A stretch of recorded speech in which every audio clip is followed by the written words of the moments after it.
نظر انداز کرنا سیکھیں، کچھ تفصیلات زندگی کو مختصر کر دیتی ہیں۔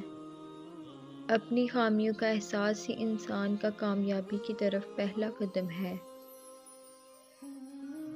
حضرت علی رضی اللہ تعالیٰ عنہ نے فرمایا، کبھی کسی کے سامنے اپنی صفائی پیش نہ کرو، کیونکہ جسے تم پر یقین ہے اسے ضرورت نہیں، اور جسے تم پر یقین نہیں وہ مانے گا نہیں۔ اپنے ہاتھ سے کی ہوئی نیکی اور دوسرے سے سرزد ہونے والے گناہ کا تذکرہ کسی سے نہ کرو، یہ تمہارے کردار کا امتحان ہے۔ اپنے ظرف کے پیمانے کا حساب خود نہیں کیا جاتا، اسے آزمانے والے پر چھوڑ دو۔ مشورہ بہت سستا ہے، ایک سے مانگو 10 لوگ دیں گے، اور مدد مہنگی ہے، 10 سے مانگو تو کوئی ایک دیتا ہے۔ تمہارا کیا ہے؟ سب کچھ اللہ کا ہے، یعنی کہ تم بھی۔ گھر کا صرف نام آسان ہے، گھر بستے بستے بڑا وقت لگ جاتا ہے، بہت سی باتوں پر صبر کرنا پڑتا ہے، بہت سی باتوں کو نظر انداز کرنا پڑتا ہے۔ صبر، تحمل، برداشت اور سمجھوتے گھر بسانے کے گر ہیں۔ اگر آرزوئیں گھوڑے بن جائیں تو ہر احمق شہسوار کہلائے گا۔